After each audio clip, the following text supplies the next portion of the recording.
The design process details of plan. We have commitment to goals. What can a student do to strengthen their commitment to their goals? Some examples of this include a student can spend serious time with their goals to create time investment for themselves. They can show up on time for every activity involving that goal, and they can continue to strive for goals even during times of laziness and remember why the goal was chosen in the first place.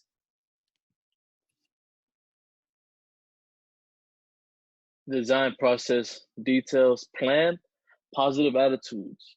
What can a student do to change their negative attitudes to positive attitudes? A change from a negative attitude to a positive attitude has to come from within. The more positive an individual is, the more positive energy there is that surrounds them. Negative thoughts only lead to negative outcomes. So smile and create something good. Behavioral management. What can a student do to change unproductive behaviors into productive behaviors?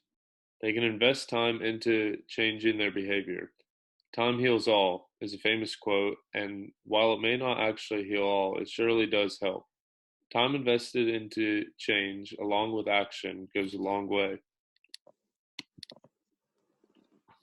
Time management. What can a student do to improve time management? The first step to time management will be to create a schedule at the beginning of every week and have it every day planned out. Complete all assignments before continuing on with extracurriculars or personal activities. And finally, don't overwork with all tasks.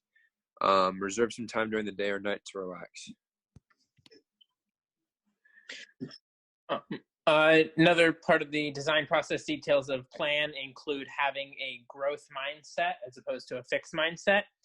What can students do to transform their skills and capabilities from where they are today to where they would like to be in the future? Students need to remember to constantly practice their current skills while learning new ones. Students must apply themselves in everything that they are required to do in class beyond in order to learn as much as possible. Students should seek to grow their engineering knowledge beyond what is learned in class through research, and students should make sure to master current skills and knowledge before beginning to learn new skills.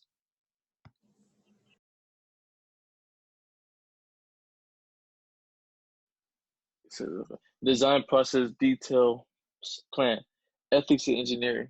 You are a student involved in a group design project. Due to unforeseen events, you have missed many of your group meetings.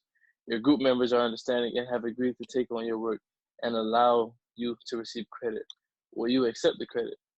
By accepting credit for the work you did not do, you are communicating to the professor that you did not contribute when you did contribute when you did not. Accepting credit is a form of lying that harms other students that sacrifice their time to work on the project.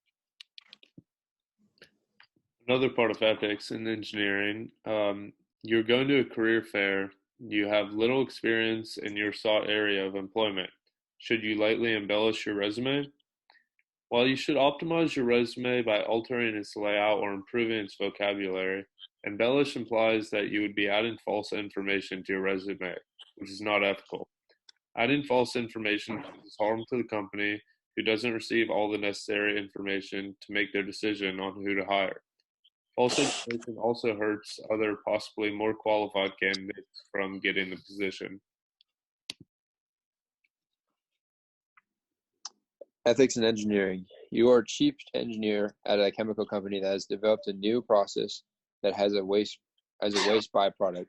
Their internal studies show this byproduct is carcinogenic. However, the byproduct is not on a government list of banned chemicals because it is new. Should dispose of it together with non-carcinogenic byproducts. A world-class engineer with the goal of acting ethically should dispose of it with the carcinogenic products. The mere knowledge that the byproduct is carcinogenic is enough to justify disposing it with the carcinogenic products, even if it is not required to do so.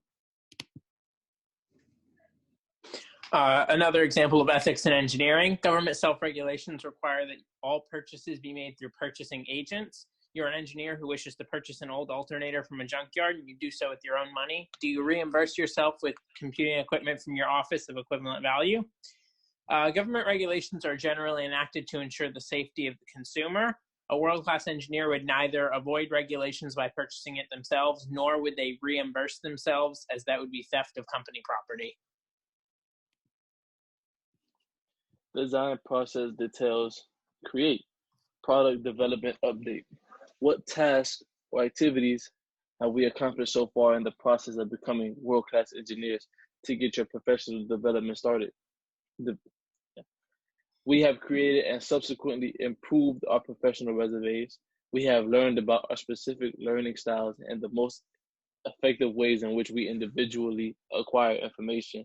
And we have learned how to write papers and reports in the style that they will be expected both later on in college and in the industry. Another part of Create, product development update. What are the benefits of starting this professional development work as a freshman? Starting professional development early on will allow the most time for growth and improvement. The lesser workload during earlier years allows for more time to focus on professional development and development tasks. Having a resume early on allows you to quickly connect with potential employers and build a professional network.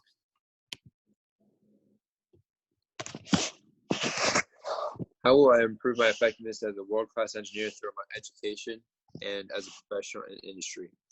I will regularly review past performance to identify areas in which improvements can be made. I will actively seek to find the most efficient solution to problems rather than the quickest one. And finally, I will continue to learn and develop new skills outside of what is required of me so that I can most effectively complete a task. In conclusion, what have we presented here that's valuable to others, and how can you continue to improve on this design activity in the future? The importance of commitment and design is something that can be valued by others. We have shown that greatly varying ways that engineering students are able to harness their full potential and take advantage of everything that's offered to them at the College of Engineering. And we can improve on this design actively in the future by continuously adding the things that help us to be better students and engineers, because many have yet to become applicable or relevant to us as first-year students.